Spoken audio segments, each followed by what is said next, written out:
Incredible. Oh, and down goes Gamboa. Whoop, there it is.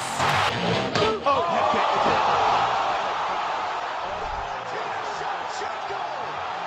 with a huge highlight tonight.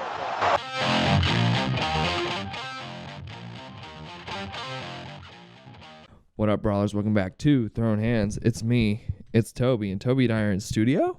Live in studio today. Yes, we are. Got to turn your mic up a little bit, but we'll get to levels. But anyway, quite the card, Toby. What's your thoughts? Yeah, I thought it was pretty good. There weren't a ton of finishes or anything, but I thought overall it was pretty solid top to bottom. And then, of course, that main event, spectacular. Spectacular finish. I'll fix all this audio in post anyway. But I think we got to start with Brad Katona and Cody Gibson. Karina Silva started off the night well with a submission of Marina Moroz, but I think Karina Silva is now 4-0 in the UFC. Yes, 4 subs. She's very good, man. I think she has a future. I really do. She's got a bright future in the UFC. Marina Moroz, she hadn't been finished before that, so no slouch there. I mean, she's been up and down in the UFC, but she's a pretty solid competitor. Yeah, she is. And I think we can expect a number next to Silva's name come tomorrow or the day you're listening to this today. Andrew Lee lost. Beautiful. Can't believe you date Tony Kelly. That's absurd. Another good prospect too, Natalia Silva. Yes, she's pretty good. Yeah, lots of good stuff in this. Lots of young talent in that women's flyweight division, I think. Absolutely. Yeah. Ever since I saw her get that spinning back kick knockout over that one, I can't remember her name, but she was diving in for the takedown. She just hit her with the heel to the chin. Oh, we gotta look that up now. Beautiful. I think it was it Leonardo? She was like Russian or Ukrainian. Bleda. Yeah, Teresa Bleda. Gosh. Oh, that was sick. Yeah. But Petrosky Mearshart was just a sloppy fight. There's really not much to talk about there, in my opinion. Yeah, it was back and forth. Definitely pretty sloppy. I thought Petrosky showed some good moments. He didn't rush in too fast on Mearshart because Mearshart is actually a pretty dangerous guy at times, especially when he's hurt, surprisingly. Yeah. Unless he's just put out cold like he was against Hamzat that one time. Other than that, he can be a very dangerous fighter to try to finish too quickly. And he got knocked down, but Petrosky kind of waited back a little bit, let him get back up. I thought he looked pretty good, but yeah, it was a bit sloppy for sure. Yeah, especially when you got two good ground guys trying to swing and bang on the feet. That's what happened. But Brad Katona, Cody Gibson, this might be just fight of the year. Honestly, they're both getting contracts. I think Dana said Cody Gibson's getting a contract too in the post-fight press conferences. Both guys landed over 160 strikes. Gibson 169, Katona 173. I mean, these two guys just went at it. It was such a close fight. And Katona, man, I was impressed. I mean, Cody Gibson in the first round, looked like he had gotten the range down pat, and Katona had a tough time getting in that first round a little bit. But second and third round, he really turned it on and just kind of negated the range by just staying in the pocket. Yeah, this was definitely one of the best fights I've seen in quite a while. One of the best fights in the history of the bantamweight division, probably in the history of the Ultimate Fighter finales as well. Yeah, the pressure was insane from Gibson to start off this fight. It was unbelievable how much he was just pressuring forward on Brad Katona. And what was even more incredible was the fact that Brad Katona was able to avoid that pressure a lot of the time. He was able to circle out effectively. He was able to stifle his forward movement with nice shots to the body, nice jabs, just straight punches that were backing him off. And he's not even a big guy. I mean, Cody Gibson definitely had the height and reach advantage in this one. And Katona was doing so well with his kicks, with long combinations. Yeah, I thought it was a very impressive performance by both of these guys. I think they both deserve contracts in the UFC, so I'm glad that it seems like they're both going to get them. And even if you look at his first run in the UFC, Brad Katona is good. I mean, he's only lost to Merab Dvalishvili and Hunter Azure. Yeah. And both those guys Merab, we know, is a monster. And Hunter Azure is actually pretty good as well. So Katona's always been a very solid fighter. He won against Timur Valiev, who was also a very, very good fighter. So he's legit. I mean, he's proven himself already in my eyes. But this was a great fight, great performance by both guys. I just thought that Katona was able to do a little bit more at the end of second and third. He was able to rock rocking like right near the end, maybe 50 seconds Yeah. left. Got Gibson hurt pretty bad in the second round. And in the third, I mean, I don't know how he didn't wilt under that pressure. That was very impressive. His cardio must be off the charts. I mean, Cody Gibson's a huge bantamweight too. He looked ginormous. I think Katona could if he dieted right, could cut down to 125 if he really wanted to. I mean, Cody Gibson's a huge bantamweight, but shout out to both of those guys. Incredible fight. It was awesome. Kurt Holobaugh, Austin Hubbard. Austin Hubbard submits to Kurt Holobaugh in the second round. Holobaugh's transitions were really slick. It looked like Hubbard rolled right into that triangle, but, I mean, Holobaugh just transitioned beautifully into that, though. And Hubbard's a tough cat to get out of there, and his grappling is pretty good, too. But shout out Kurt Holobaugh, man. He looked fantastic.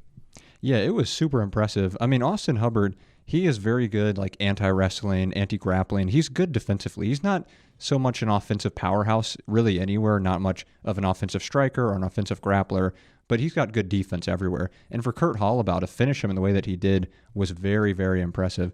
And especially like you said, he rolled right into that triangle. But it was Holobaugh, who locked that triangle on. He snapped it up beautifully. And even on the feet, I thought he was doing pretty good. I thought his striking looked fine. People were saying, and rightfully so, that Hubbard would be the better striker in this matchup.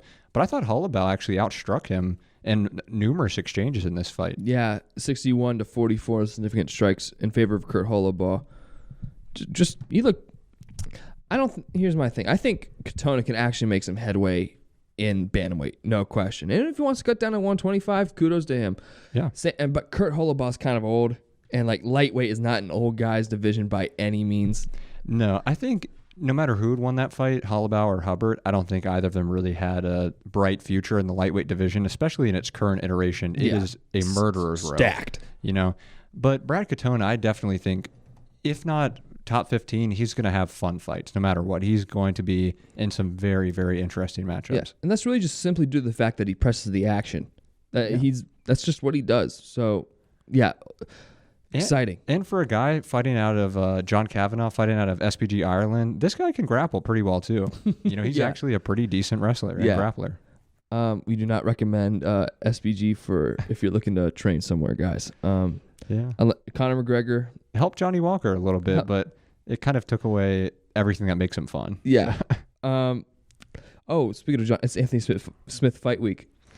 Yeah, Anthony Smith and Ryan Spann, the highly awaited rematch. We've all been sitting here with bated breath saying, when are they going to make this rematch? I know all the UFC fans have really been dying for this one. But here's the thing. The fight makes sense again.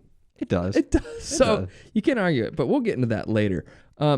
Okay, this Gregory Rodriguez knockout might be one of the most brutal ones of the year. Those elbows were vicious, and he landed only 6 total strikes and 5... And 3 of those were the elbows that took Tallulah out. People were saying it was the back of the head. I thought it was more the top of the head. But, that was violent. That was very violent. Oh, man, that was a brutal finish. And it was really nice to see from Gregory Rodriguez because he has the wrestling. He has the grappling. It's just that he chooses to go in there and stand and bang every single fight. Like he's standing there with Bruno Ferreira, who is one of the most powerful punchers probably in the whole UFC. Yeah. And he's trying to stand and bang with this guy, gets knocked out cold, right? He could have done this to Bruno Ferreira. I truly believe that he could have just gone in there, shot a couple of takedowns. This one he didn't even need to shoot a couple, but against Ferreira, he probably would have. But I think he could have transitioned like this, gotten on top of him, and probably pounded out a victory. In this one, man, I mean, it was violent. It was horrible. It was close to the back of the head. I thought it was right near the ear. I thought it was fine. It wasn't. I mean, the ref was right on top of it. So if he had saw that it was back of the head, he would have jumped in most likely. Was Mark Goddard the ref for that one or Keith Peterson? I think it was one of the two. I can't remember who was. It was not a bad. No. I think the rule states. I think DC was saying it's also DC, but like an inch of variance. He's like, that's the back of the head. I'm like, yeah, it wasn't the worst back of the head I've ever seen. It wasn't bad. And that second elbow, man, that was clearly to the side of the head, and that was horrible. You could hear it too. Oh, dude, he was out from the moment, probably the first elbow he was out, honestly, but that second one really put him out. Yeah. And I thought whoever was the ref in that fight did a good job because he was in a position where his hands were still kind of up and he was he looked like he maybe was still conscious, but good on the ref for seeing that he was definitely not conscious. Yeah. He was out cold. And good on Rodriguez. That's a huge bounce back win for him. And I think there's a lot of fun matchups. I think he could actually be a legitimate contender if he incorporates this into his game. Absolutely. And he's a BJJ world champion, I'm pretty sure. Oh, yeah. So, I mean, if he wants to be violent, just take him down and beat him up. Yeah. Don't swang and bang with these guys because you're not gonna swang and bang with Izzy or Bobby Knuckles. You can get away with it with Julian Marquez, but Julian Marquez is not going to be a top 15 or top 10 fighter in the UFC middleweight division. Shout out Julian Marquez, man. He came on the podcast a few years back. Hey, I have nothing against the guy. Oh yeah, we watch the interview. It's hilarious. Great fighter, great guy, I'm sure. Yeah, Julian Marquez's grappling is underrated, I think. Yeah, oh yeah. He has some great submissions, but Chris Weidman, Brad Tavares, bro. Chris Weidman should just hang it up. He got leg kicked to death by Brad Tavares, and Brad Tavares has been over the hill for years. Chris Weidman, I know he's like, oh, I'm gonna get the belt again. No, you're not. Just to be blunt, and you couldn't get Brad Tavares down. I know Brad Tavares is an athletic freak, so it's hard to get him down regardless. But you're not going to get any higher than you already are. So there's no point in continuing if you're Chris Weidman, in my opinion. Yeah, at the end of the fight, I think it was John Anik who was like, we really hope to see Weidman back in here again. No. I was like, no, who is we? I don't think any actual UFC fan, unless they're like a sadist, wants to see Chris Weidman back in the UFC. I mean, this guy, he has been washed for a very long time. He had a great career too. Don't get me wrong. He is one of my favorite fighters to watch. In his prime, he was a world beater, beat Silva twice, beat Machida, beat Vitor. He's a great fighter. TRT Vitor. Yeah, TRT Vitor. And he was a very athletic wrestler. He could check leg kicks, obviously. I mean, he checked the leg kick against Anderson and broke his leg. So this guy is a good checker of leg kicks. But Tavares knew that he was compromised coming into this one. And maybe, let's say his leg did recover. You're going to be compromised always when you have that bad of a break of your leg. Yeah. So he was at least somewhat compromised coming into this fight. Tavares knew that. He had a good game plan. He battered his legs. I mean, I'm not saying the fight should have been stopped, but there really was no shot that Weidman was going to win that one, especially after he had taken like 20 or 30 leg kicks, and he just wasn't getting the takedowns that he needed. And Tavares, I actually learned this after the fight, has like a near 90% takedown defense in the UFC. Yeah, that's crazy. Which is pretty insane considering this guy has fought, 20 times in the UFC. I mean, yeah, I think Yoel Romero's the only one to take him down. Yeah, he has incredible takedown defense. So that's something I should have picked up on before the fight. But yeah, if I'd known that, I would have said like Tavares 100% was going to win. And I thought it was a good performance, but I will say it's good relatively because it's up against Chris Weidman. Yeah. Like if he had done this to Dracus Duplessis when they fought, I'd be like, oh wow, that's really impressive. But up against Chris Weidman, who's 40, who just destroyed his leg 2 years ago and had a huge layoff, it's you should be doing that. That's my point. You should be doing stuff like that to Chris Weidman. Yeah, and that's sad to say. Yeah. Cheeto versus Pedro Munoz. I thought Cheeto looked pretty good in this fight. I know people find him boring. I don't get it. Cheeto's just more precise with the shots, and his jab this fight was phenomenal. He busted up Pedro Munoz with that jab. And Cheeto has great kicks too, and I thought he looked pretty good. And Pedro Munoz is a dog. He's going to be in every fight you put him in competitively. If you put him up against Piotr Jan, I honestly think it'd be a competitive fight. So does Cheeto get the title shot after this? I think for money, yes, give Cheeto the title shot for like an actual respectable thing. Don't give it to Merab right now. He was too much of a weenie to fight Aljo, his friend. You fight who's put in front of you. I don't care. So I think Sandhagen's the next guy up. And I understand Sandhagen has a little bit of surgery, but who knows? But anyway, we'll get more to that when we get to the main event. But I think both these guys look good. I think Cheeto, it was a solid comeback fight for Cheeto after that loss against Sandhagen. Yeah, it wasn't the most incredible, blood and guts war you'll ever see, but it was a good fight. And I thought Cheeto did look much better than he has in a lot of his previous fights. Even in fights that he's won by knockout, I think that he looked better in this fight simply because he was more active in this fight. Like you said, his jab was working very well throughout the fight. He was using kicks effectively.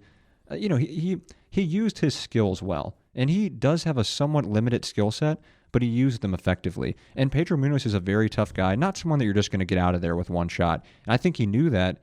And hopefully he was game planning for that and said, all right, I have to pick up the pace a little bit more. I can't just go in there and plan to do what I did to Dominic Cruz or Rob Font, because you can't do that to a guy like Pedro unless you land the absolute perfect shot, and you can't bank on landing the perfect shot in a fight. And so I was very glad to see him be more active. I thought it was a pretty clear, unanimous decision. Could have been 3-0, could have been 2-1. I think it was definitely a clear win for Cheeto. I'm not sure where both these guys go from here. It wasn't a performance where I was like, man, this guy definitely deserves a title shot now. Consider, Pedro Munoz was the number 10 guy, so Cheeto was fighting down. It wasn't a finish. It wasn't really too dominant. So I get that O'Malley wants the Cheeto rematch. They want to do it right away because there's always a shot that they could both lose their next fight. They don't want to wait too long to do the rematch. But realistically, there are several contenders that deserve it more than Cheeto. Yeah. Not that he gets Cheeto, but there are just people above him that deserve it more. And we'll talk about that when we get to the main event. Who Sean O'Malley should really fight next. There's not much to talk about in this fight. Bautista won it. I think he won the last 2 rounds. Grappled. Damon Blackshear. I think if he didn't have to cut weight weeks back to back, he would have won this fight. Shout out to Damon Blackshear. That's a tough thing to do, but I don't think he loses this fight if he had a month to prepare. Yeah, I mean, truthfully, I thought he won the fight. When I first watched it, I thought it was a close one, man. It was very close. I mean, I'm not one to say any fight is a robbery for the most part, but I don't think this one was a robbery. No. It was a very close fight. I just think that personally, I thought Damon did a little bit more. I thought he should have got the victory here, but I'm not. I'm okay with Bautista winning. He was pressing the action a lot of the time. He was going for takedowns. I just thought that Damon Blackshear did a really good job of stuffing those takedowns, reversing the positions, and clinching him up against the cage, getting takedowns of his own, landing some decent shots from top position.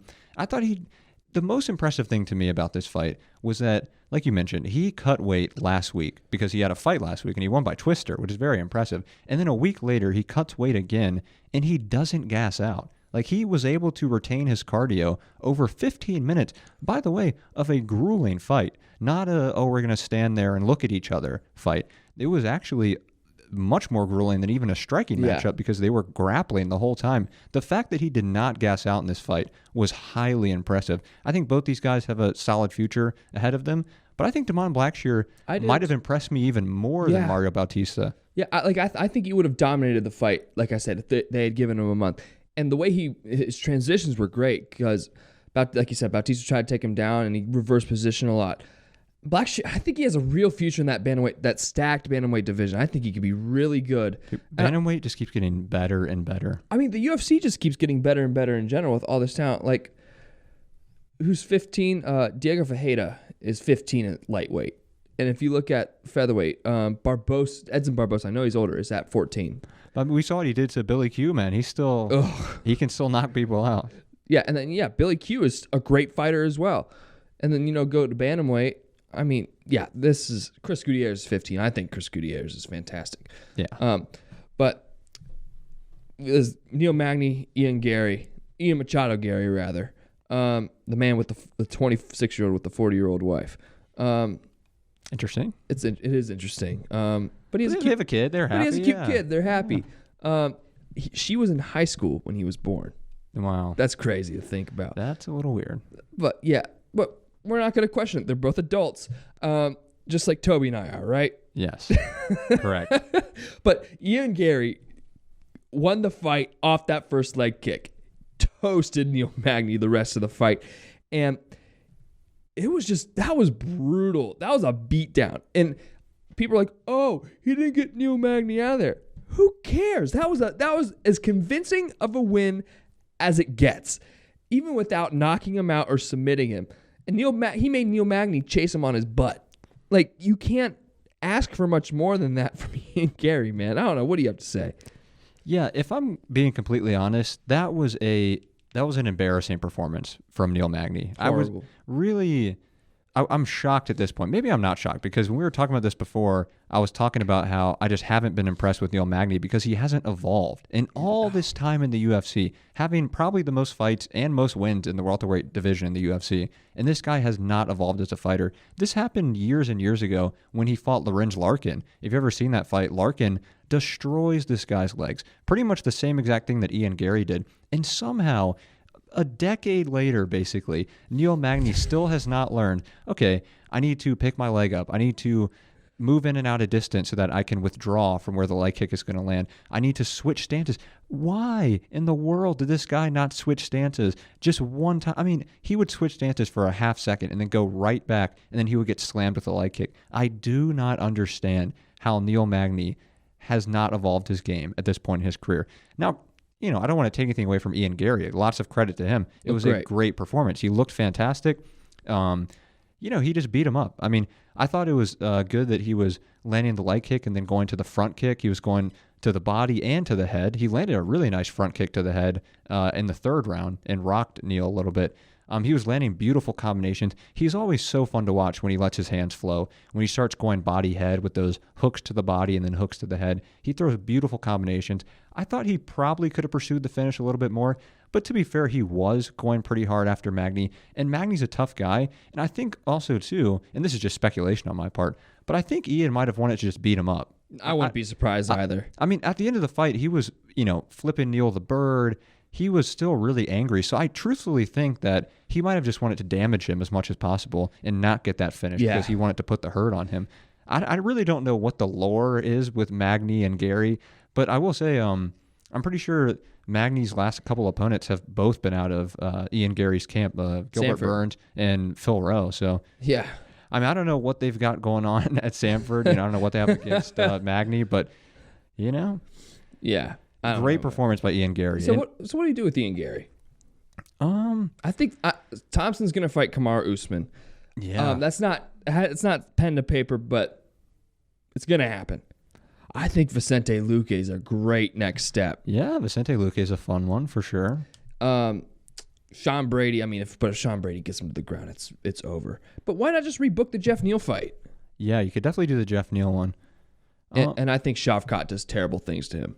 Yeah. No, I think if he faces a really dominant wrestler, he definitely loses. I do think that he could do all right against someone with, decent wrestling, but against a guy like Shavkat, yeah, I think he's going to be in a lot of trouble. Gilbert Burns needs a return fight after a shoulder surgery. That would be a big step up for sure. That would be a huge step up. But if they're trying to push Ian Gary, I think that's the move to make if you're the UFC. Do you think they would fight each other, being in the same camp and everything? I mean, Usman and Burns fought. I know Usman still trains at Sanford, but he does his training camps out in Colorado. So yeah, I wouldn't put it past him. Yeah, it's an interesting prospect, I guess. But we'll see, man. I don't know. I really don't know. Neil Magny or JDM maybe. He's fighting Kevin Holland. Oh yeah, I always forgot. I was gonna say having Kevin Holland too, but they're fighting each other. So. Oh, That's a great matchup. That September 16th is going to be awesome. All right, co-main event: Zhang Weili versus Amando Lemos. There was Toby. Do you have your phone on you? I do. What's 296 minus 29? Oh boy, we're going to calculate the strike differential. I wish I could do this in my head. Oh, it's 267. 267. I was just about to say that. I just didn't feel like doing it in my head. I've had a long week. And that, I believe, is the biggest strike differential in a women's MMA fight. This fight could have been stopped multiple times, I thought. There's one point in the fifth where Zhang Weili was going ham when she was on Lemos's back, and there was one point in the fifth. There's a couple points in the fifth where I wouldn't blame, I think it was Keith Peterson for stopping the fight. Zhang Weili is that good, man. There's no weakness in her game. After that Rose Namajunas loss in the rematch, her wrestling just leveled up. She keeps getting better and better with each fight. She outclassed Lemos at every turn, and Lemos only had 24 significant strikes the whole fight. And it's less than 5 a round. So to beat Zhang Weili, you got to hide behind your jab. That's the key to almost every fight, honestly, but especially with Zhang Weili, because she gets in the pocket, you're toast. And that 5th round knockdown, I thought it was over, honestly. Who beats Zhang Weili, man? What were your thoughts on her performance? I thought it was one of the best performances I've seen in quite some time. Phenomenal. It was really incredible. I mean, the fact that she landed nearly 300, that was strikes, not significant strikes, right? Yeah. Significant strikes was still significant was 163. Yeah, I mean, the fact that she landed that many strikes against such a dangerous opponent in Lemos and only 30 on the return, 29 on the return, was absolutely ridiculous.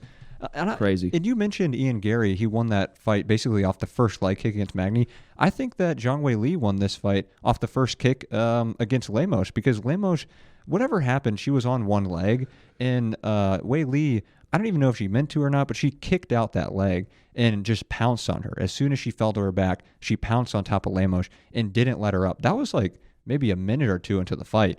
And the whole rest of the round, she beat her up badly. Like, she was very active on top. That was something really impressive about this fight, was that the whole time that she was on top of her, there was no moment for Lemos to even recover, or like, she did a good job of reclaiming guard a lot of the time, reclaiming half guard after getting mounted a couple of times or getting her back taken. But for the most part, Wei Li was just pounding her the whole time, just beating her up the whole fight. It was really impressive. Her striking looked good. There were a few sketchy moments, I will say. She got tagged with like a huge elbow, if I remember correctly, by Lemos. I thought she was about to get dropped. I mean, really, she got hit pretty hard from that. But for the most part, she stayed very clean in her striking. She used the wrestling really well to stifle any pressure that Lemos was trying to bring on her. Anytime Lemos would overextend herself, try to pressure forward and implement her game plan, Wei Li would just take her down and put her on her back. And her kicks look great. She's always had good kicks. She always follows up really well with body kicks, with leg kicks, with head kicks. She's just a great fighter everywhere. I think part of the reason why she is that good is because she trains with, Cejudo. I know she trained with for a while. She trains with a bunch of different camps and gets a lot of different looks. Yeah, I mean, the question who beats her, I don't know, truthfully, at this point, because if Rose is going to stay moved up at flyweight, so that matchup is gone. Lemos was probably the number 1 or number 2 contender, even though I think she was like 5 on paper. But realistically, she's probably number 1 or number 2. So outside of that, I don't know. I don't know, man.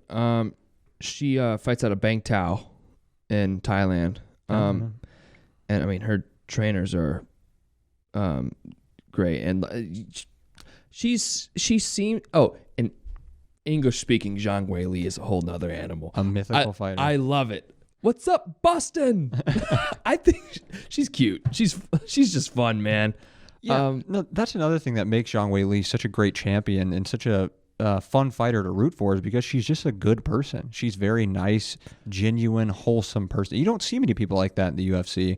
Even on the female side, you don't see many fighters who are just down-to-earth, nice people, and she really is. And I think she's almost universally beloved. Yeah, when she said, "My name's Zhang Weili, I come from China. Do you remember me?" And I wrote, "Yeah." Like, you can't hate her. No. There's nothing to hate about her. Rose, okay. Pat Barry, there's a couple other things. But you should hate Pat Barry, guys. Rose may be a bit cringe sometimes, I will say. Rose is a little cringe. She's the best. But I'm the best. She is very good. So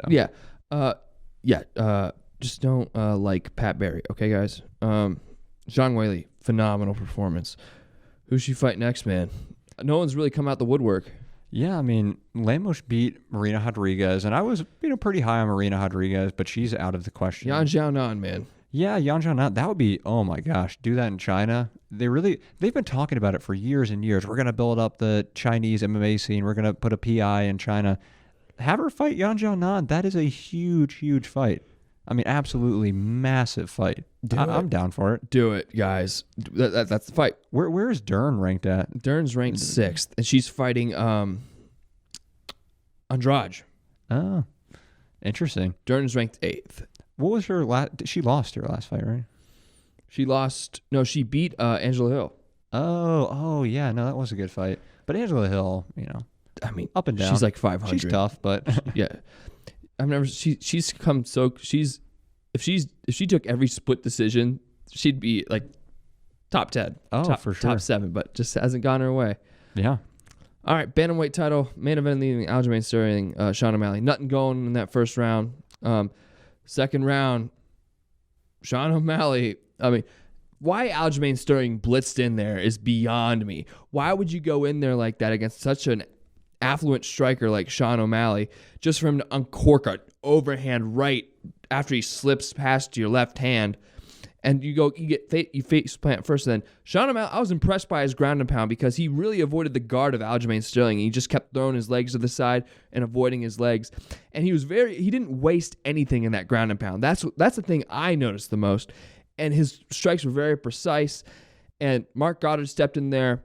And I don't think Aljamain even threw a strike back, except maybe an up kick or two. Joe Rogan was like, you got to give the champion a chance. He wasn't defending the shots. He wasn't defending anything in there.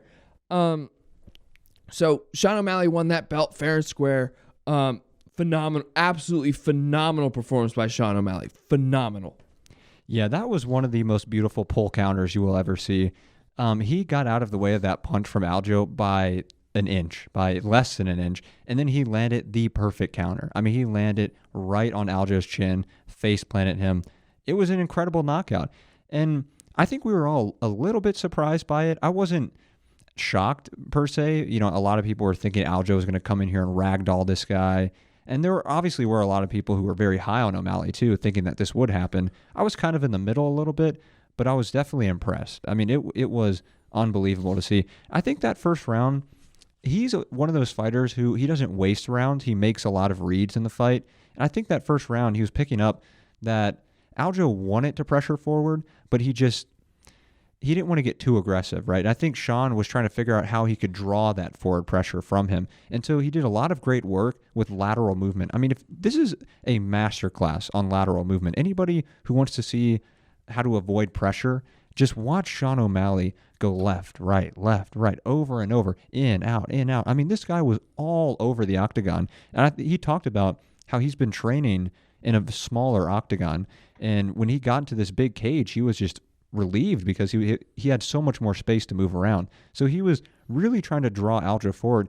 And he also landed a lot of good front kicks to the body. And that's one of his best weapons, is that front kick to the body where you just push them away from you. And I think it's almost like a natural thing where if you throw that kick and push someone away from you like that, they want to come back into range. And I think sometimes they almost overdo it. And I'm not sure that's exactly what happened, but Aljo, it was weird that he lunged in with that shot. I mean, very errant. Yeah, he was completely off balance, completely out of position, and he just got hit with a beautiful counter. Like you mentioned too, I'm not sure what Rogan was on because that was a perfectly justified stoppage. After Aljo face planted onto all fours, it could have stopped there. I mean, yeah, you could have stopped it there when his head slammed off the canvas. And then the first 4 shots that O'Malley landed, he was out. I mean, you could see it in Aljamain Sterling's eyes. You could see it in his reactions, his bodily reactions. He was out. So you could have stopped it right there. I think he got a chance. Like Rogan was like, we got to give him a chance to fight. He did get his chance. He got plenty of chances. And then he got hit like 10 times unanswered in the face. So I'm not sure what he was thinking on that one. But as soon as he turned over, and that's what happens in a lot of fights. If you're on your back, you're trying to roll, you're trying to move, a lot of times the ref will let it go. But as soon as you turn over and you start shelling up, that's just a bad look. Yeah. And it was a perfectly justified stoppage. I know there are a lot of O'Malley haters out there. I'm not necessarily an O'Malley fanboy, but I will say I've been saying this guy's legit for a while. I thought he won the Petr Yan fight. I know that's a very unpopular opinion, but I have been saying for a while that Sean O'Malley has a lot of potential. He's a very, very good striker, regardless of what your opinion of him is. I think I don't know. I don't think he's going to be champion for a long time. Certainly not till 2035, like you said. I think he was kind of being a bit facetious there, but yeah, I think he's probably going to lose. I would favor Corey. I would probably favor Marab. But, I mean, I'm not going to take any shine away from this guy. He beat a great champion. I don't think the best bantamweight of all time personally, but one of the best bantamweights of all time, certainly. I mean, Aljo is top 3 probably, if top 5, if not top 3. Yeah. So it's a great win for Sean O'Malley, and it's great for the UFC because this guy is going to be a moneymaker. If they do make the Cheeto fight, and we can talk about that now if you want. Yeah, let's talk about it. If they do make the Cheeto fight, that's going to sell a lot of pay-per-views. Yeah, they have to make the Cheeto fight. as much as I don't agree with Cheeto being the next guy up, as much as I love Cheeto, I'm a big Cheeto guy. You have to make that fight. You have to make that fight. You can't risk that going away. And first off, I'd punish Merab for not fighting Aljo. I don't care. I really don't. Cejudo's not ready. Corey Sandhagen's having surgery, or he's had surgery on his tricep. Petr Yan doesn't deserve a title shot right now, as much as I love Petr Yan. Rob Font got demolished by Cheeto. So I honestly, Cheeto's not that bad of a logical next step, and especially if you have them. Look at this through Dana White's lens. Does he want to put Merab in the chip? No. Especially, and he's even criticized Merab, like, you need to fight the next guy up. Because Merab has been the number one contender for a while, and he just fought down. So don't give it to Merab. I don't care. Merab doesn't deserve the title fight, in my opinion. After the punishment of giving Vera the fight, I think Dvalishvili is a great next option. I don't know. Do you agree? Do you disagree? Yeah, I've put a lot of thought into it in recent days. It's really hard to pinpoint exactly who should be next. Like you mentioned, Sandhagen is either getting surgery or he had surgery, so he's probably not going to be ready for quite some time. Cejudo is injured, so he's going to be out for a while. Yan is crazy because this guy was champion. I mean, he was like, number 3, number 4 pound for pound in the world for a while, and now he's not even in the conversation for title shots, which rightfully so. I mean, he has lost several fights in a row, and they've been very close, but, with the exception of the Merab fight. Yeah, with Merab, I don't know. I can't say exactly where I fall on him fighting Aljo because I do understand they've been training partners for like a decade at this point, and I get that they don't want to fight each other because of that, but at some point, you're just holding up the division. Like, if you have one guy who's champion and then your teammate is the number 1 contender, well, either you have to move to a different division or you have to fight each other. There's really, you can't just stay there in that limbo saying like, well, we're just going to keep training together, not fighting each other. No, you have to do something. You have to move a weight class or something. So yeah, with all those options kind of going to the wayside, maybe Cheeto is the next guy in line. And if you look at the history of the UFC, I mean, when Michael Bisping became champion over Luke Rockhold, they gave this dude Dan Henderson. Wasn't he the 12th ranked contender? 13. He was the 13th ranked contender, and he was like 44 years old, and he was coming off a win over Hector Lombard. Who was a great fighter at one point. Just not at that point. Hector Lombard was not a great fighter when Dan Henderson beat him. And to be fair to Dan Henderson, he knocked down Bisping twice in that fight, so it's kind of funny. But yeah, I mean, all things considered, I think Cheeto is not the worst option. It's clearly the best fight for the UFC to make. It's the best fight for Sean, because I would definitely favor Sean O'Malley in that matchup. I think out of all the contenders, out of Cejudo, Merab, Sandhagen, all the rest of them, I think Cheeto is the most favorable matchup for him. And even though Cheeto did beat him the first time, and he does have good leg kicks, he's a quick puncher and kicker, but I just think O'Malley has evolved a lot since that fight. I think he's much better at avoiding the leg kicks. I think he is far too accurate. He's not the most doesn't throw the most volume, but he'll definitely outpoint Cheeto in my opinion. So I think that's a fairly favorable matchup to him. Yeah, and I don't know. You make the point that Cheeto might be a favorable matchup, and I can't stand when people say that was a fluke. Like, stop, guys. That was Cheeto destroyed him. And here's the thing with Cheeto.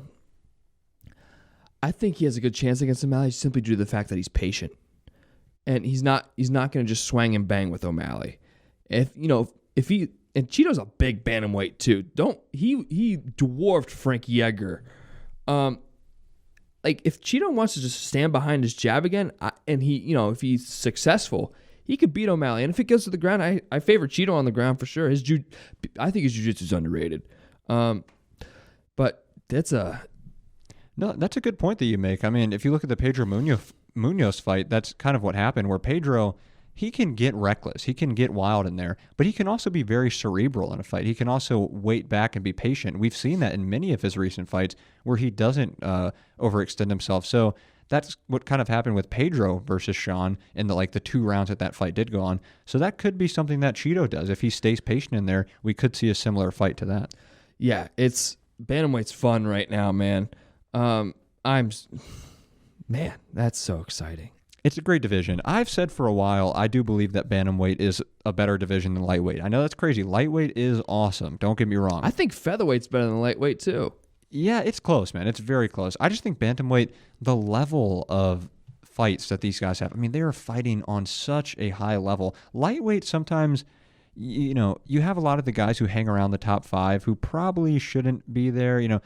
There are probably some younger guys, some newer guys that should be in the top 5. And don't get me wrong, they have fun fights with each other, but not to the same skill level, in my opinion, as the bantamweights do. Mm-hmm. Yeah, I agree. All right, let's move to some news. Chris Dawkins got cut, guys. I'm sad.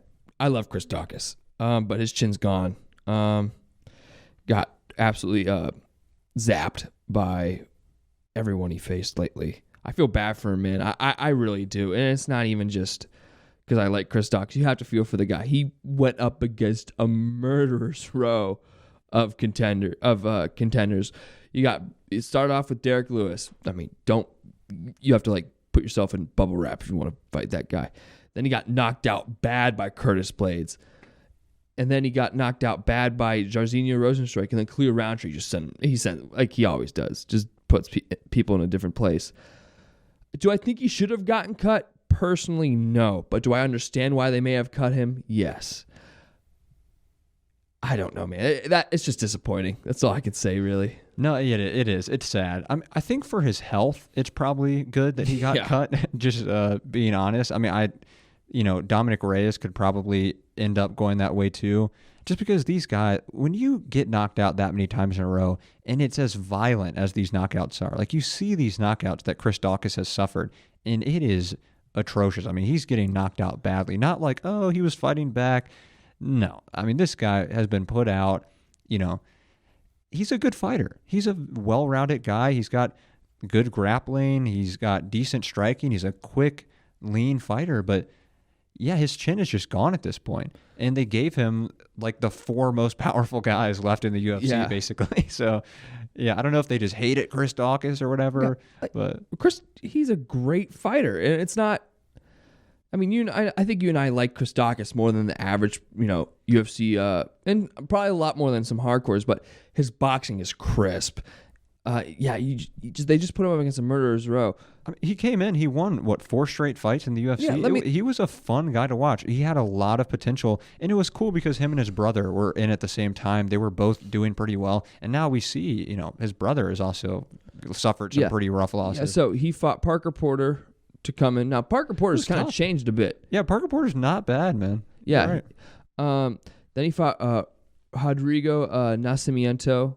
He's not horrible. He's not a bum. Knocked out Alexei Oleinik, who's fought 8 quadrillion times. Yeah. Not a good striker, but dangerous. A dangerous guy. 79 fights. Yeah, Alexei. And 45 submissions. He put on a clinic against Shamil Abdurakhimov. Yeah. And absolutely go back and watch that, and it'll show what Toby and I are talking about very well. Crisp boxing, incredibly quick. His power isn't amazing, but he can pepper you with 2-3 shots, and you're out of there. Yeah, and Shamil is tough. He's a tough guy. It's hard to get out of there, and Dawkins put him out. Yeah, beautiful performance. And then lost to Lewis Blades, Rosenstrike, and Cleo Roundtree. Disappointing as hell. Man, I got kind of disappointed when I saw that. What's his face? Kai Kara-France is out of his next fight. Oh, I didn't even see that. Concussion. Wow. Manel Kopp was like, you have 3 weeks to recover. No. Come on, man. Now, I don't blame Manel Kopp for feeling that way simply due to the fact that he's had 4 opponents withdraw in his past 5 bookings. I don't blame him, but dude, you can't mess around with a concussion. Oh, no. I mean, that's tough for Manel Kopp, and I like Manel Kopp. He is a very exciting fighter. I love him. He was a great prospect even before the UFC when he was fighting in Ryzen. This guy is super exciting. He's a finisher at flyweight, which is pretty rare. He's got really incredible striking, and he's got a very underrated ground game too. But yeah, you can't expect someone like, oh, I just got a concussion, I'm going to fight 3 weeks from now. Come on, man. And, I mean, he debuted against Pantoja. Yeah. And then he lost to Nicolau by split decision. I mean, his strength of schedule is crazy. Yeah, so far in the UFC. And then O'Day Osborne, who's really good. Zagas, the most split decisions probably in the history of and then he demolished David Dvorak. Manel Kopp is phenomenal, and his losses are Kaya Asakura, Kyoji Horiguchi and Oka Sasaki. And Horiguchi, he's phenomenal. one of the best fighters that's not in the UFC, And probably. he fought Kyoji Horiguchi, moved up and fought for the bantamweight title in Bellator. So Oh, yeah, and Kyoji, if anyone's seen him get knocked out by Sergio Pettis, you might get the idea like, oh, man, he got knocked out by Sergio, whatever. He won every round of that fight. Yes. Up until he got knocked out. Now, of course, you can always say, oh, this guy was winning until he wasn't. But truthfully, he did win every round of that fight. He was looking phenomenal, and he got caught. It happens. But Kyoji Horiguchi is an absolute animal. he's an extraordinary fighter. Yeah, Kyoji Horiguchi's phenomenal. And he also fought Mighty Mouse for the flyweight. Like, he's a legend. He's an absolute legend. So and his losses are okay, I'm gonna get this. Masakatsu Ueda. Just, he has a Wikipedia page, so there's some note. Mighty Mouse, Kai Asakura, Sergio Pettis, and Patchy Mix are yeah, not bad losses. at all. Horiguchi's losses. And he's only 32 still. So, wow, I did not know that. So, yeah, Manel He was Kopp. way older than that. Manel Kopp is a savage. Yeah, that point being, exactly. Are they looking for someone to come in and They fight? got a newcomer, Felipe Dos Santos. That's crazy. I mean, this guy, I don't know. He must be incredible on the regional scene for them to pull him up to fight Manel Kopp. I mean, that is ridiculous. Dude. Yeah. I would be, like, angry. I mean, man, Manel Kopp is like on the cusp of breaking into the top 5, and they're like, we'll just have this guy who's never fought in the UFC come and fight him. It's the same. It's like Chris Moutinho coming in to fight Sean O'Malley. Why would you do that? Yeah. And I don't think O'Malley was even ranked. Was he like fringe top 15 at the time? This is like a top guy in the division. Yeah, it's like that guy they had that came and fought JDM. It's like, Oh yeah, what business does this guy have yeah, being in the octagon yeah. right now? JDM cut weight back-to-back weeks. Yeah. So that I don't think that you'd agree with me. That performance is not reflective of how good JDM is, and we'll see that against Kevin Hall and how. Oh yeah, for sure. How that works. I'm excited for that fight. Yeah, great matchup. Yeah, I think Aljamain would have gotten absolutely demolished by Volkanovski. Yeah, probably. I think Volk, though, to be fair to Aljo, I think Volk beats almost everybody in the weight class below or even like 2 above him, personally. I mean, Volkanovski is such a crafty, innovative guy. He studies film more than almost anybody. He knows every trick. And you know what's crazy about it is that he wasn't even a lifelong martial artist. He was a guy that was competing in rugby for many years of his life and then transitioned to MMA. So I do think Volk would win the fight against Aljo. I just think that he would win against almost anybody, with the exception, I guess, of Islam. But it's that was a close fight. That was a 50-50. It really just depends on, what your opinion of that fight was. It could have gone either way. Really could have gone either way. Yeah. Michel Pereira moving up to middleweight to fight Marc-Andre Barriol. Shout out to Michel Pereira for making that move. Yeah, probably should have. After missing weight by like 4 pounds, yeah. Yeah. So that's probably a smart move. I mean, that's an interesting matchup. Marc-Andre Barriol, if I remember, he's a decent wrestler. He's got good grappling. Not so much a wrestler like a traditional wrestler, but he's got pretty decent grappling. So that could be an interesting matchup for Pereira, although I do think he's probably just going to knock him out. I agree. That's probably what's just going to happen.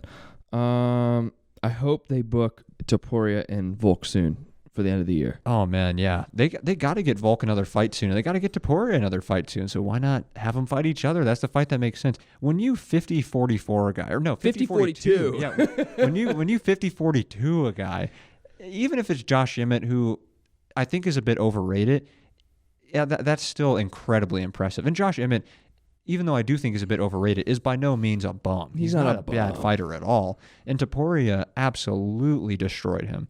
And there's really no other contender at this point that makes a ton of sense. I mean, even if when Max beats Korean Zombie, I really don't think that would be the best fight to make. Just because, what does that prove? Oh, yeah, you beat up Korean Zombie. Well, join the club, man. Everybody's been beating up Korean Zombie for many years now. So yeah. Oh, dude, why are they making this fight? I guess we'll get into that in the next episode. Yeah, but man. Why'd they make that? That's inhumane. Oh, it's terrible. It's horrible. We got to look at the odds on that fight. I think last time I checked, it was minus 850 for Holloway. Minus 850. I think so. Put everything you own on Max Holloway if you decide to bet this fight. Yeah, I mean the odds, you're not going to get much back, but it's basically a guaranteed win. This is a great card. It's good, yeah. I mean, Junior Tafa, Parker Porter opening up the main card. Then you got Blanchfield versus Santos. the fight I'm looking forward to most is Caceres and Giga. That's really That's that's like the intriguing. main event for me. I would say if they could make that the main event, make Blanchfield and Santos the co-main, and then because like Spann and Smith, do I really care about two like light heavyweights who are very mediocre? I mean, Anthony Smith had a good run. I think it's name value here. It definitely is name value, 100%. Korean Zombie has a big name. Anthony Smith has a big name. But Anthony Smith is another guy who, like, if you look at his record, he beat Rashad Evans and Shogun Hua when they were way past their prime to get to his title shot. And it was somewhat impressive that he beat Volkan Oezdemir. Like, he looked okay in these fights, but he's never been the most impressive guy to me. And Ryan Spann is always just like up and down. He knocked out Dominic Reyes, but like who hasn't knocked out Dominic Reyes recently? That was so sad. He knocked him out cold with a jab. Jab. I mean, he spun his whole body around with a jab. But yeah, so with all that being said, I just think that Blanchfield and Santos way more. That should be that's a far more important fight too. Oh, super important for the division. Just a much more interesting matchup. It's a clash of styles. You got a very good striker versus a very good wrestler and grappler, but both of them can do the other skills very well. So that's the thing. It's a great matchup. And then Giga and Caceres, if you love striking, if you want to see a beautiful striking matchup, watch Giga Chikadze and Alex Caceres. And the interesting thing about that one too is that Caceres has sneaky jiu-jitsu. His jiu-jitsu is fantastic. That guy is a very solid grappler, and oh man, I just can't wait for those two fights. And then the co-main and main event, I'm like, I mean, but I get it though. The name value, I do get it. I understand why they're doing it. this main card starts at 8 a.m. Yeah, that's another thing, man. It is such an early card. I'm kind of hyped for it. I'm not gonna lie. It's interesting. Wake up, make some breakfast, and watch UFC. Like put on the fight. One guess when the prelims start? By 6, I guess. 5 a.m. Oh boy. Eastern. Oh man. Man, if you live on the West Coast, I am sorry. At that point, you just have to stay up the whole night. You have to, go to bed at like 10, wake up again at, 2 or something, Yeah. get a little sleep. The Brits are amped. Yeah. Well, it's good because I think we're very complacent. Like we get so used We're to the spoiled. fights. Oh, we're so spoiled. Being at 8 and 10, 7 and 10, all this stuff. 9:30. When we're watching it at this time, most other people in the world in big time zones are at like 2 in the morning or 5 in the morning. It's not convenient for them. Till versus Wonder Boy, I'm pretty sure, was at 6 a.m. Yeah. Yeah. Something like that. It's crazy. That's insane. Yeah. Like, who? And Yuri Prohaska versus Glover Teixeira, that fight ended at like 1 in the afternoon. Yeah. Insane. Just insane. Like, we're spoiled, Toby. We are so spoiled over here. West Coast people are even more spoiled, honestly. Yeah. No, definitely. Let's take a look at what's coming up. I accidentally hit rankings again. I'm just looking at Pantoja right now. We love Pantoja. We love Pantoja. What a dog, man. I still can't believe that people thought that Moreno won that fight. I love Brandon Moreno too, but man, He didn't win that fight. He did not win that fight. They need to book Pereira versus Yuri ASAP, I think. Dude, that end of year card's going to be insane if you think about it. So O'Malley wants to fight in December, Yuri wants to fight in December, and Alex wants to fight in December. Volkanovski wants to fight in December. Well, and I mean, they got to throw Colby probably on a card somewhere. If they want to do Colby Leon, they're going to have to do it soon. Yeah, I think they want it in MSG, but according to Colby Covington, John Jones doesn't want me on the same fight card. I personally don't think John Jones even cares. Yeah, I don't think John Jones. I think it's promotion. Yeah, it probably is. I mean, I'm not sure. Maybe John really does care. I'm not sure. But I love Colby Covington talking about. It's so funny. He was a great teammate, but once he started shooting up roids, man, it really just got terrible. He used to get this roid rage all the time. What the hell? Colby's he's a funny guy, man. Yeah, I think phenomenal fighter. I think his jiu-jitsu is completely underrated. But we'll see when he fights Leon Edwards. Yeah.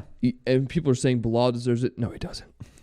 Yeah, Bilal, man, he's never done anything overly impressive in the UFC. He beat Sean Brady by knockout. And it was a standing TKO, and it was a question. Well, not questionable, but it was not the most emphatic standing TKO you'll ever see. We'll say that. And he couldn't beat Gilbert Burns, who's fighting with one arm. Yeah. One arm. And it was his jab hand, wasn't it? He couldn't even throw it. He couldn't throw out a jab.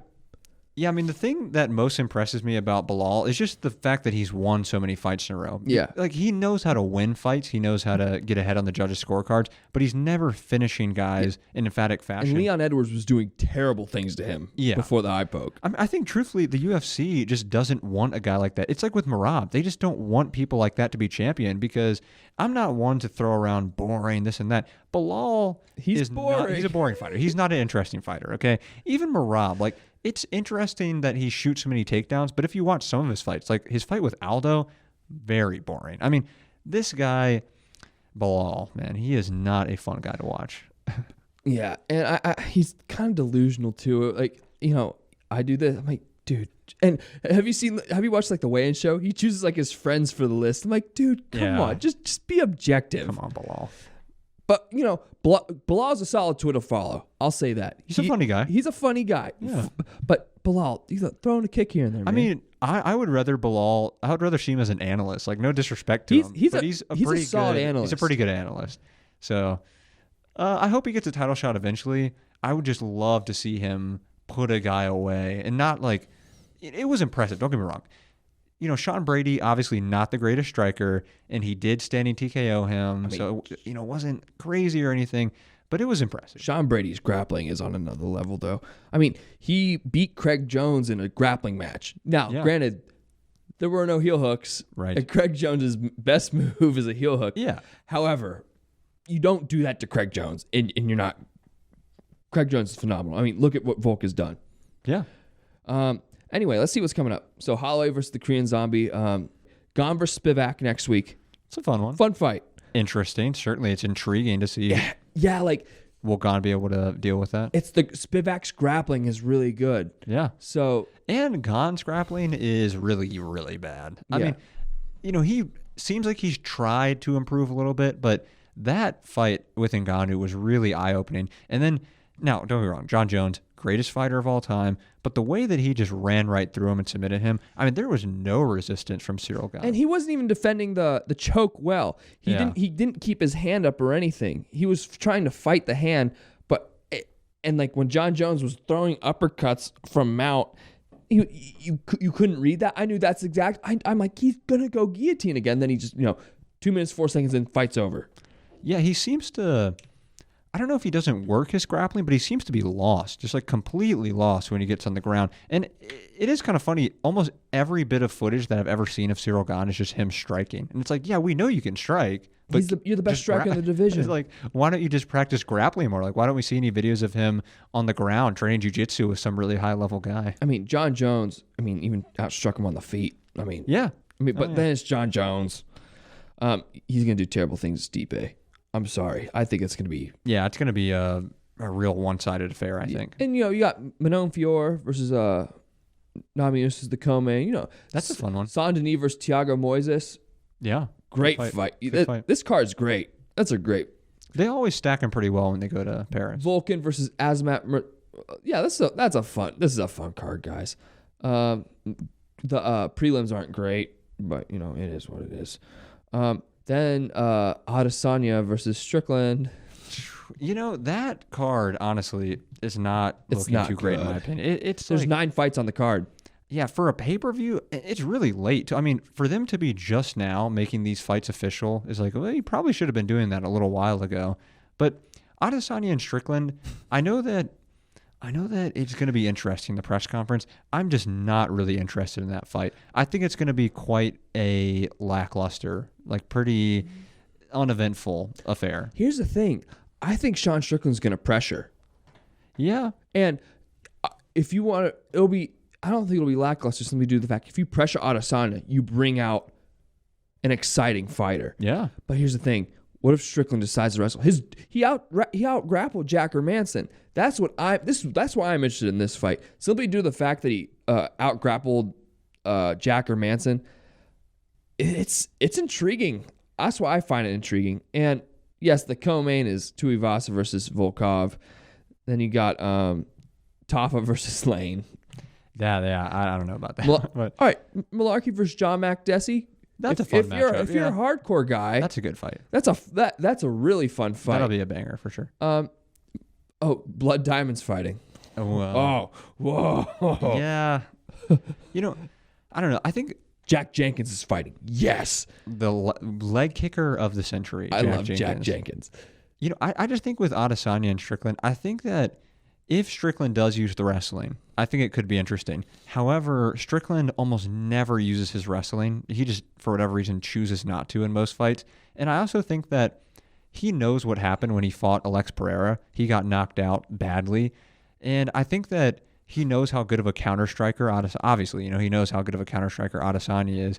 I think he's just going to be pretty hesitant to move in and really put that pace on him, because if he makes one mistake, he's going to end up like Aljo did against Sean O'Malley, and probably even worse, because Adesanya is more powerful probably and just as accurate. So I think that, the kicks, like the range, Adesanya, no one manages range like Israel Adesanya. He is so diverse. The front kicks to the body, the leg kicks, the spinning back kicks, when he actually lets go and uses his full arsenal, this guy is the most diverse striker in the UFC. And so I think Strickland would just be pretty hesitant. Yeah, I agree. And then you got Olberg and Daun Jung. That dog, when he got knocked out by Justin Jacoby, that was filthy. He got put out, man. He recovered kind of fast, though, surprisingly. He fell with both his hands stretched out, slammed the back of his head, and he did recover somewhat fast. So yeah, but shout Mark Goddard for stopping that one. Oh, yeah, that definitely should have been stopped, yeah. Then you got Grasso versus Shevchenko, too. For some reason, the Rakhmonov versus Gastelum fight's still on the website. Oh, wow. Calvin Gastelum, I gotta say this to you, big dog. Change your gym. No one should be throwing spinning back elbows. No. That's crazy. In sparring. Yeah, I mean, what are you, why would you even prepare for that? The odds that someone throws a spinning back elbow in a fight is probably less than 5%. Yeah. I mean, almost nobody throws, I guess it's just not something you should train to avoid, is my point. Yeah. You could be okay, I got to work to avoid the jab. Well, that makes sense because people throw jabs every single fight. Who throws spinning back elbows? Unless you're Ricardo Ramos, and then I guess he does throw spinning back elbows in every single fight, or Molly McCann for a while. But other than that, not many people. Yeah. You got Tracy Cortez and Jasmine Jazuda Vegas on that card. Chris Curtis, the sorest loser in the UFC, going up against Fluffy Hernandez. That's a good matchup. I think that's a fun fight. If Fluffy gets a hold of him, it's over. Yeah, Fluffy is so good. His grappling is, oh man. Who did he beat? He beat someone really impressive. He subbed Rodolfo Vieira. Yeah, yes. Which, if you don't know who Rodolfo Vieira is, he is, I believe he's a 3-time ADCC. Yeah, he's a 7 or 8 time world champion. Not, ADCC specifically, might be 3 times, but overall, man, he is a multiple time world champion. This is crazy. Okay. He won ADCC in Sao Paulo, and then he won the world championships in California 5 times. Wow. Coming in silver and other times. I mean, he was really gassed out in that fight. He gassed harder than I've seen almost anybody ever gas. But still, to get subbed like that, I mean, that's really impressive for Fluffy. And then he won Abu Dhabi. Yeah. Many. When it comes to jiu-jitsu, there's no one really better than this guy, guys. Yeah, he's up there with one of the best of all time. Yeah. And he has 9 losses in grappling. That's it. Yep. Take a look. Marcus Almeida. Great grappler. He's lost to him twice. 3 times. 4. Wow, jeez. 5. Oh, man. This guy has his number, man. That's his kryptonite. Marcus Almeida is his kryptonite. Yeah, everybody has him. And he's also beaten Marcus Almeida as well. Yeah. But yeah. Yeah. If you get... He got guillotined by Fluffy, and Fluffy's really good, man. Yeah. And Chris Curtis... He makes a lot of crucial mistakes in fights. Yes. That's his biggest weakness, probably. I'm a fan of Chris Curtis. I really, maybe not as a person, I don't really know him his too much. His fighting style is fun to watch. His fighting style is very fun to watch. I think he has really nice, clean boxing, but he just makes a lot of crucial errors that cost him fights. Yes. That's actually a pretty perfect way to put it. In the Jacker Manson fight, he never closed the distance.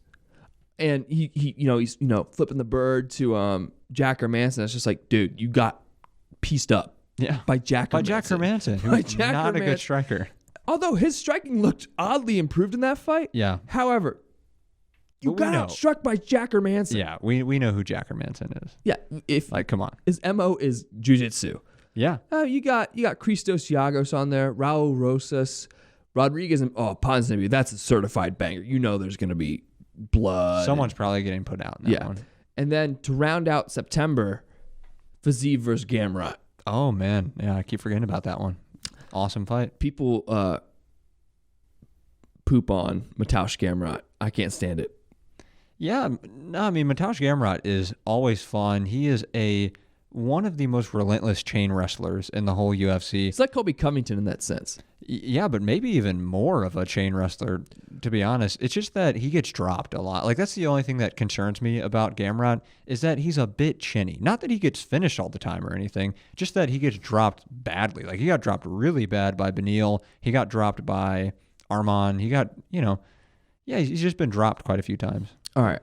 On that Arman Sarukian fight versus Gamrot, if you guys want a full MMA fight where everything is involved, watch that fight. It's one of the best fights probably ever. Yeah, especially if you're really into the sport. It was awesome. But on that card, you got Marina Rodriguez versus Michelle Waterson-Gomez.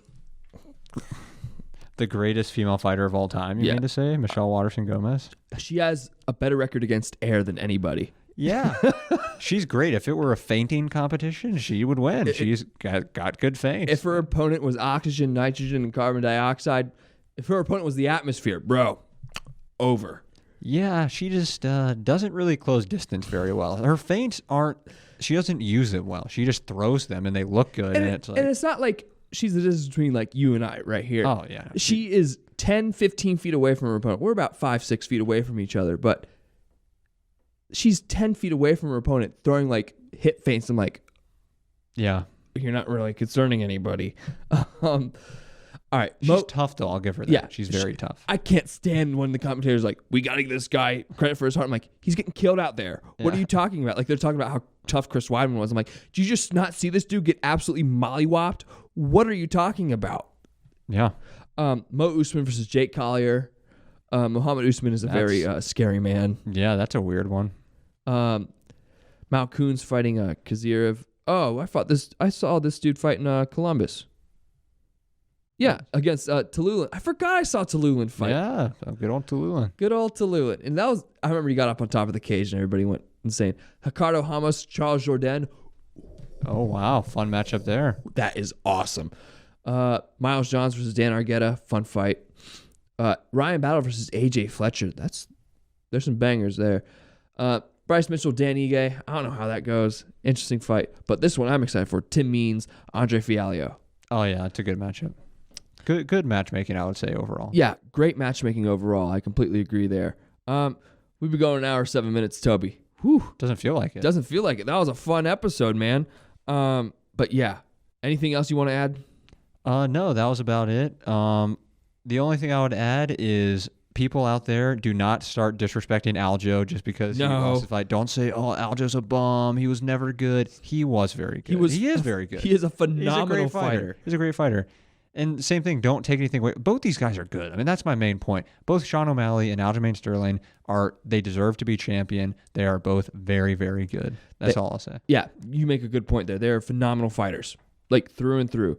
Do not disrespect these guys. It's a fluke. No, it's not. Beautiful right hand.